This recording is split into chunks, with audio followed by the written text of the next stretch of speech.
We here at Mother Earth News enjoy hosting in-person fairs, and you can see a list of upcoming locations at motherearthnewsfair.com. We are also excited to present you with the opportunity to get that self-reliant, can-do content for the whole family right from your own home. All you have to do is go to online.motherearthnewsfair.com and sign up for your favorite programs. Use the code FAIRGUEST for $5 off at checkout. Hello, and welcome to Mother Earth News Audio.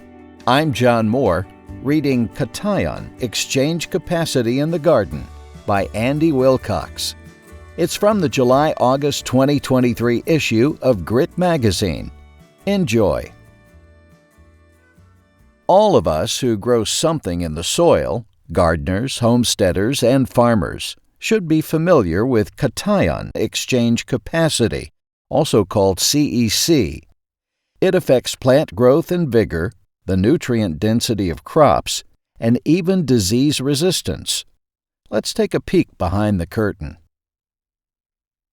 We know our plants need nutrients to grow, flower, and fruit.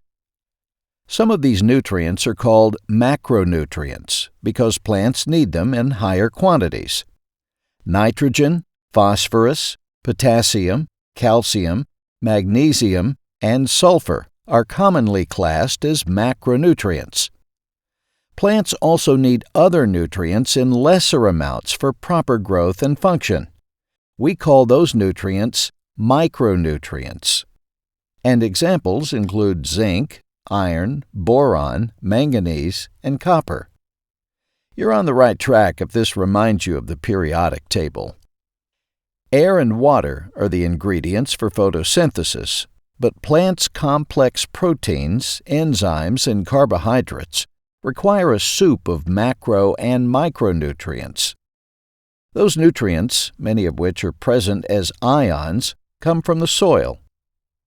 An ion is simply an atom or molecule with a net electrostatic charge. Remember the plus and minus signs you hated in high school chemistry or biology? Ions with a net positive charge, a plus sign, are cations. Remember this by thinking of a house cat. They have quite a positive opinion of themselves. K plus is a positively charged potassium ion, a cation. There are also negatively charged ions, like nitrate, called anions. Just like in magnetic fields, electrostatic charges are attracted to their opposite. A cation with a positive charge will be attracted to and stick somewhere it finds a negative charge. When a cation attaches to a soil particle, it is absorbed. Soil clay particles and soil organic matter, especially the humus component, because of its chemical composition, are covered in sites with negative charges. When a lonely cation wanders by, it's Valentine's Day. Our potassium ion, K+, moves around in the soil solution and sees a clay particle with a negative charge. Pow! The cation is absorbed and is stuck to the soil particle. In this example, the potassium ion is now safe from leaching and loss from the soil root zone. It won't be carried away by water moving through the soil profile, and that's a good thing. An absorbed cation is safe from leaching, but it isn't as available for direct root uptake, since it's in the soil solution. Fortunately, absorbed cations are easily exchanged with other cations in the root zone. The number of charged sites available for cations to play musical chairs is the capacity part of cation exchange capacity, CEC, in your soil. It varies with three factors: soil texture, or sand, silt, and clay, soil organic matter percentage, and soil pH. CEC is measured in a soil lab and described in complex units called milliequivalents per 100 grams of soil. That breaks out on paper to MEQ/100 grams. For our purposes, you can ignore the units. don't tell your science teacher about that, and say that soil with a CEC of 6 has fewer sites and therefore less exchange capacity than soil with a value of 15. Higher values indicate the capacity to store more nutrients, holding them for later use by plants and preventing them from leaching away. Your soil's texture will greatly impact its CEC. Soil organic matter levels and soil pH also play a prominent role. A soil test can be helpful to determine the original state of your soil. Sandy soils are made of large, coarse particles that are mostly inert. Sand particles themselves, unlike clay, have no electrostatic charge. As a result, they have very few of those particular sites where a cation can attach. Clay and humus particles tend to have a net negative charge, and many sites for cations to attach. Additionally, sandy soils have a much lower soil particle surface area in a given volume than clay soil does.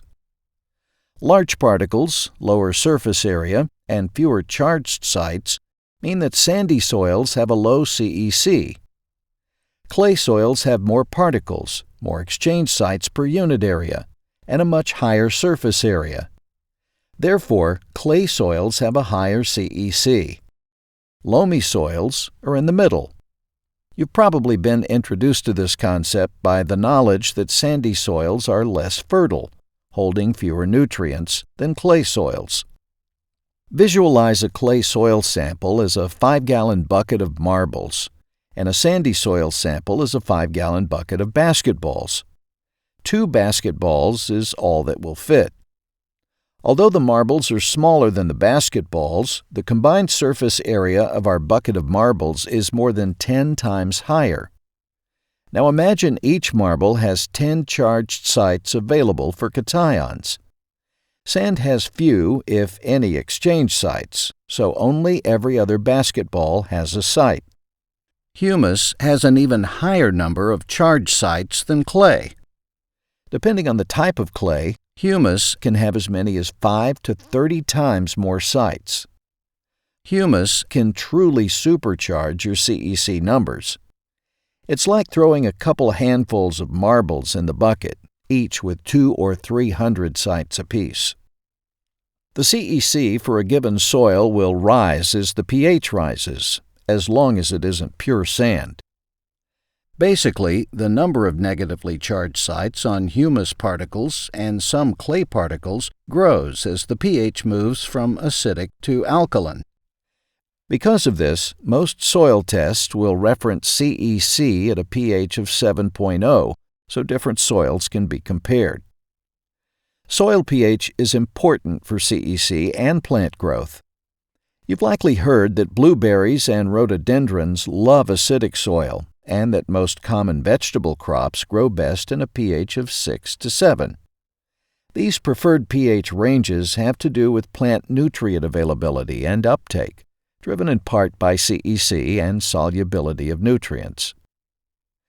Now that we know what CEC is and why it's important, let's talk about how we can improve our soil CEC. There are 2 practical ways to do this: raising the pH, if the soil is acidic, and adding more soil organic matter, also called SOM. Even raised beds can benefit from these methods. Liming is a time-tested technique farmers use to raise the pH of their fields. Gardeners can do it too. Many factors can contribute to the acidification of your soil over time. Bringing the soil pH back into that sweet spot of 6 to 7 can help nutrient availability by easing the movement of minerals in the soil. CEC is enhanced, more nutrients can be stored, and a slightly acidic to neutral pH is also the range many beneficial soil microbes like best. Those microbes are most active breaking down soil organic matter, releasing nutrients, fixing nitrogen, and feeding plants when the soil is closer to neutral. Don't go hog wild with the lime. Soil pH can take up to a year to respond fully to treatment. Several small treatments with soil testing in between are better than one large dumping. A good soil test report will help determine your current pH, the buffering capacity of the soil, how much it will resist change, and how much amendment might be needed to bring change. Some specialty crops, like blueberries, thrive in acidic soils, and raising the pH isn't advised for them. Increasing the percentage of SOM in your beds, gardens, or fields is the key to higher yields, lower disease, increased drought resistance, and even better flavor from your produce. Higher levels of SOM supply nutrients when broken down, nitrogen being a primary benefit, significantly increasing your CEC. Remember the marbles and how a clay marble might have 10 exchange sites, but a humus marble can have 200 or 300 exchange sites? Here are a few ways to add some of those high-function marbles to your bucket. Reduce tillage. One of the easiest ways to increase SOM and benefit your soil microbial life is to park that rototiller or plow. You may think tillage is incorporating organic matter and loosening the soil, but it destroys soil aggregates, reduces drainage and aeration, kills soil microbial life, and reduces SOM. It decomposes too quickly and is lost. Manure. I'm always jealous when I see a large pile of old rotting manure at a farm. There are considerations to be aware of when adding manure, such as allowing different types enough time to rot, addition of weed seeds, etc., but you'll be hard-pressed to find an easier way to bring up SOM and overall fertility than properly adding a bit of manure. If you don't have a manure maker of your own, offer to shovel for a friend. Compost. Adding finished compost is the quickest way to see results in an otherwise mediocre garden plot. Work it into the top couple of inches of soil to avoid disturbing our soil microbe friends too much. The humus in compost will raise your CEC, and compost will improve soil structure, fertility, porosity, and even drainage. You'll also jumpstart your soil microbial population. Natural mulch will suppress weeds and eventually become SOM as well. Cover crops. Once you've added compost and maybe some manure to your soil, stop tilling the heck out of it, kept it covered with mulch, and check the pH. It's time to dig in. Cover crops are a topic all their own, but their benefit, as far as CEC is concerned, is that they raise SOM levels. They can be used in regular gardens, raised beds, market garden plots, and full-scale fields. Specifics on which cover crops are suitable will depend on your crop rotation, climate, soil type, goals for the cover crop, severity of winters, and method of cover crop killing.